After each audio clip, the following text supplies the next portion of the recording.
This video is going to be about zeros of polynomials.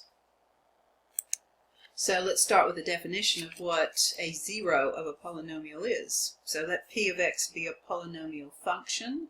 Then we say c is a zero of p of x if p evaluated at c is equal to 0. So if c turns out to be a real number, then the graph of p of x has an x-intercept at c. Now, we don't want to confuse the following two concepts. In the last video, we talked about where y-intercepts were. And y-intercepts are found at the constant term. And the constant term, if it's in standard form, can easily be seen. Or if it's in factored form, you can evaluate the polynomial p at 0. So that is completely different from the notion of a zero of a polynomial. So we get x-intercepts at real zeros. So for example, well, there's a very simple polynomial function. It's a linear function. So from the last video, what's the end behavior? Well, there's the leading term. That's a positive number times x to the first power, positive number times x to an odd power, so the end behavior is going to be down up. 4 cases. What is the y-intercept? Well, I can look at that. The constant term is -2, so I get a y-intercept at 0, -2. That's from the last video. What are the zeros of p? That's a completely different question. And the way we find the zeros of p is we set the polynomial equal to 0 and we solve it for x. So I'm going to set 3x minus 2 equal to 0 and I'm going to solve that for x. So I can add 2 to both sides. And then I need to get x by itself, so I can divide both sides by 3 and x is 2/3. So 2/3 is a 0. P evaluated at 2/3 is equal to 0. So if I evaluate p at 2/3, I'm going to get 2 minus 2, which is 0. 2/3 is a real number, and so we get an x-intercept at 2/3, 0. So let's have a look at this very simple function.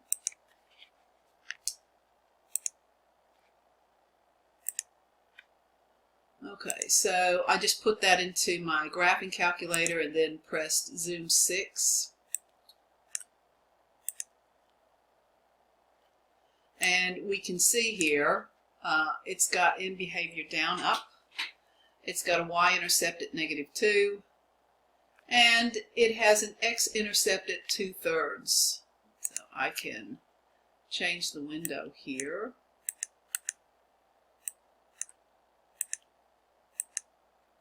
Say -2 to 2.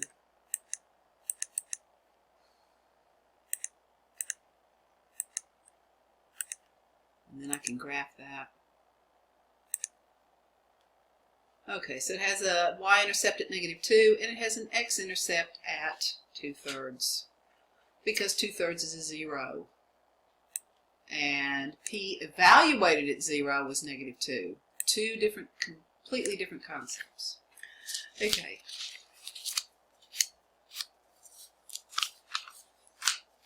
The degree of a polynomial is the highest power of x. Okay, we talked about that before. So, example, the degree of this polynomial is 7. It's the highest power of x. A polynomial of degree n will have n zeros if we count the number of times they are repeated. So what do we mean by that? Let's look at this polynomial. What's the end behavior of this? Again, this is in standard form. It's very easy to see the end behavior. The leading term is x squared, 1 times x squared. So we have a positive number times x to an even power. The end behavior will be up. What's the y-intercept? In this form, it is very easy to see the constant term. The constant term is 9. Or you can evaluate p at 0 to get the constant term. Because if x is 0, that goes away and that goes away, and you get 9. But either way, the y-intercept is found at the constant term. And now, what about the zeros? What are the zeros? Okay, well, the way I try and find the zeros is I set this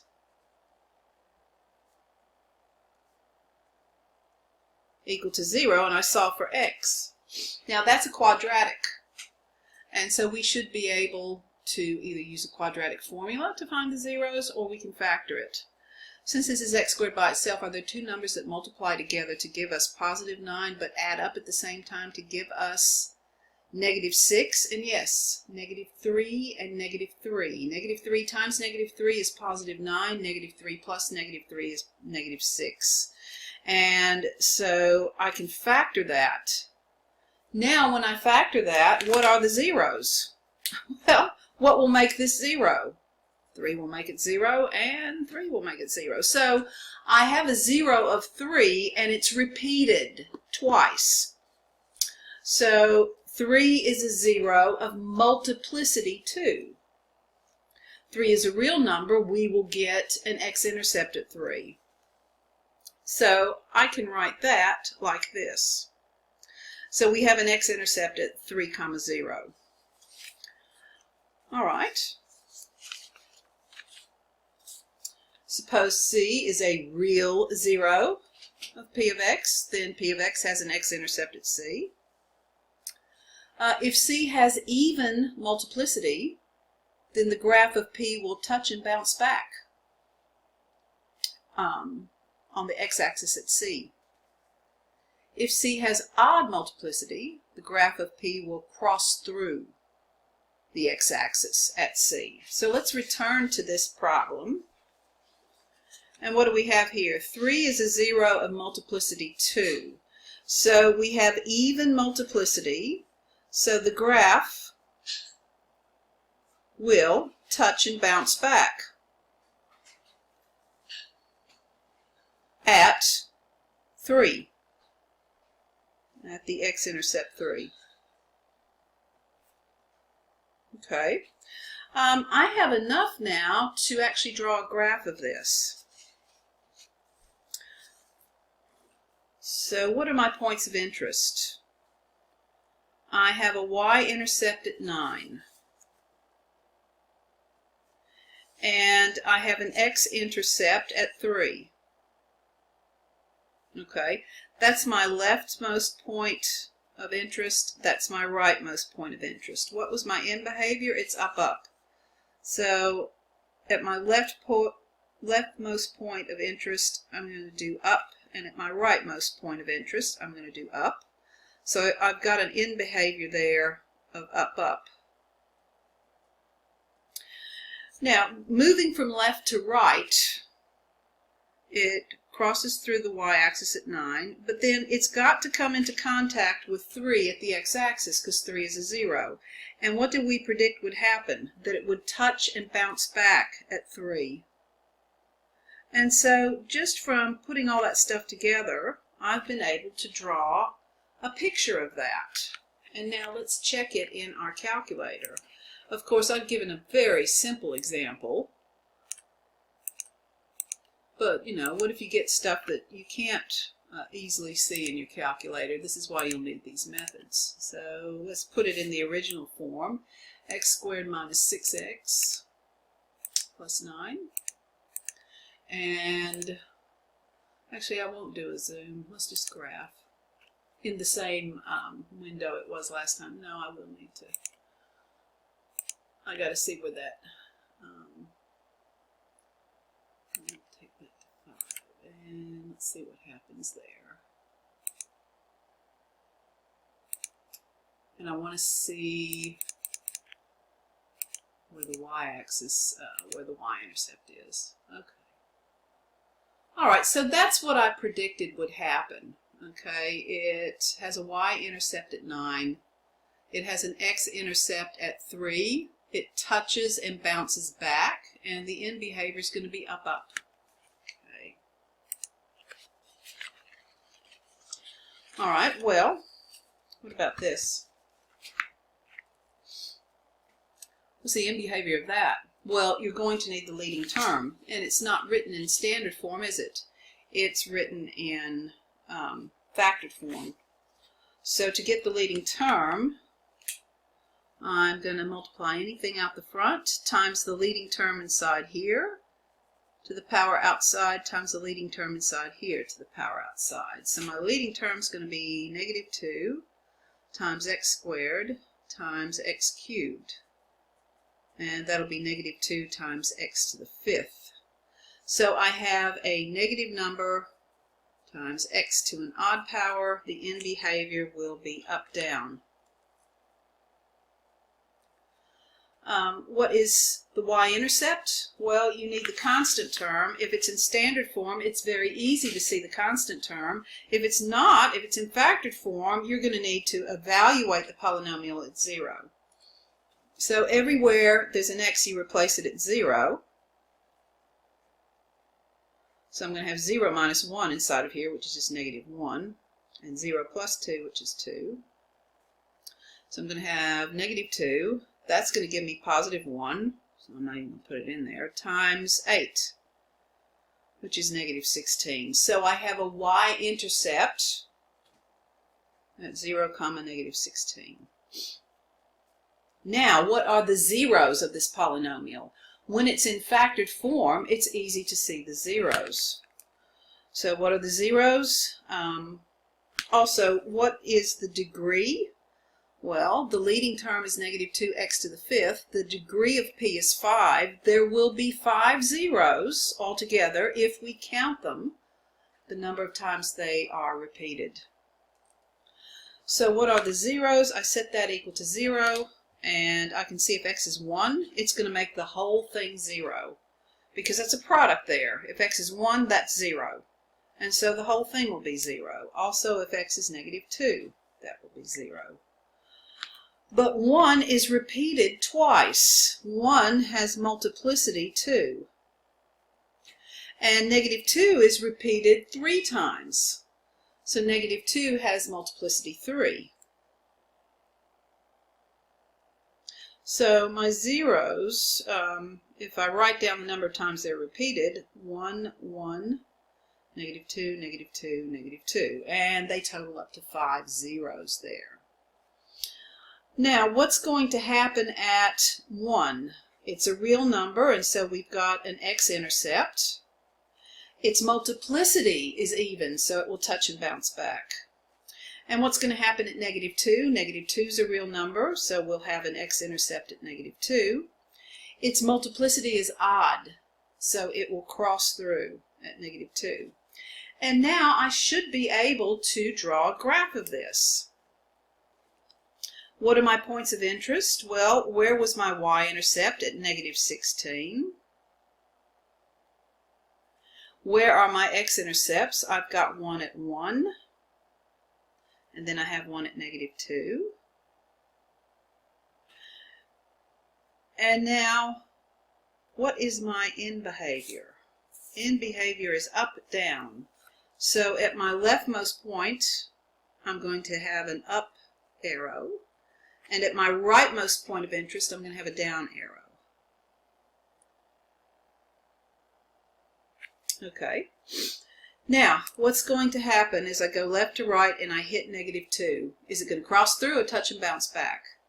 We decided it would cross through. Now, going left to right, the next thing I have to come in contact with is this y-intercept. Then going left to right, the next thing I must come into contact with is the x-intercept at 1. Now, what's going to happen at 1? Does it cross through or touch and bounce back? And we said it would touch and bounce back. And so this is, without using a graphing calculator, a pretty good estimate of what the graph of that looks like. And again, I can check this one in my calculator because it will show up in a standard window.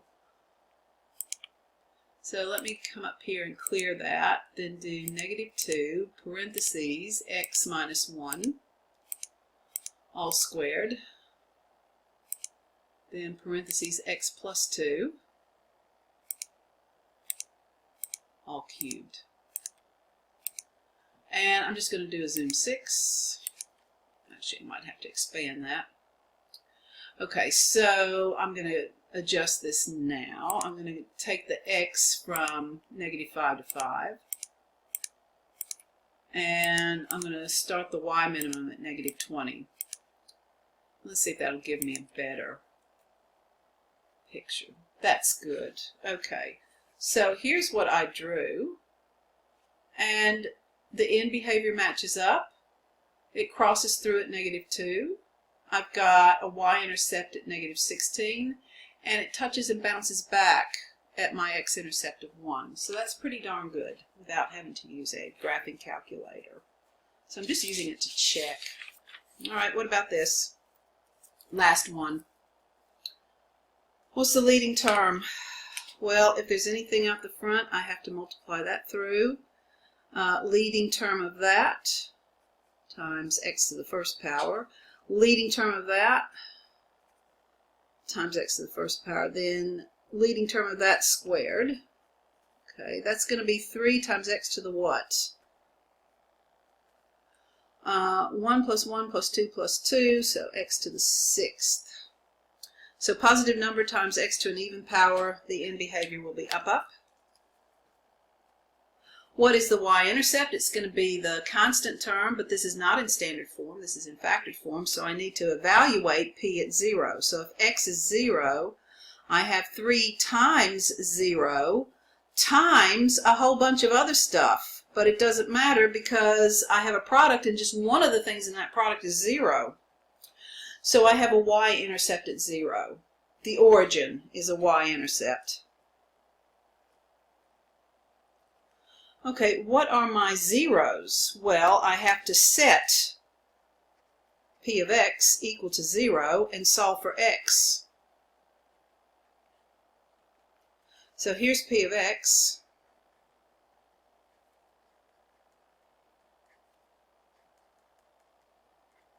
And set it to 0 and solve for x. Well, I can see straight away 0 is a 0.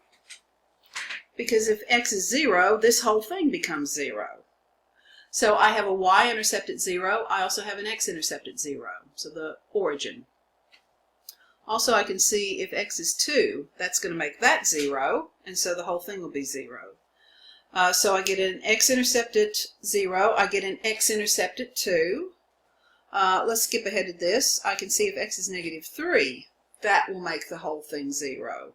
So I have x-intercepts at 0, 2, and -3. Okay. Now, what about that? What value of x will make that 0? Well, that doesn't have a solution in the real number system, but now we do include the complex number system, and there's a very long video on complex numbers, and complex numbers is something we should have seen before. What will make this 0 if x is I, where I is the square root of -1 or -I? Okay, so what are the zeros? These are the zeros. I will have 6 zeros if I count the number of times they're repeated. And I can see -3 has multiplicity 2, so it's repeated 2 times. The rest of these have multiplicity 1. So 0, 2, I, -3, and -3 give me 6 zeros in all, and the degree was 6. Okay. These are not real numbers, and so they do not yield x-intercepts. Now, what happens at the x-intercepts? Do they cross or touch and bounce back? Well, 0 had multiplicity 1. And so 1 is odd, so it will cross through. 2 had multiplicity 1. So it has odd multiplicity, so it will cross through.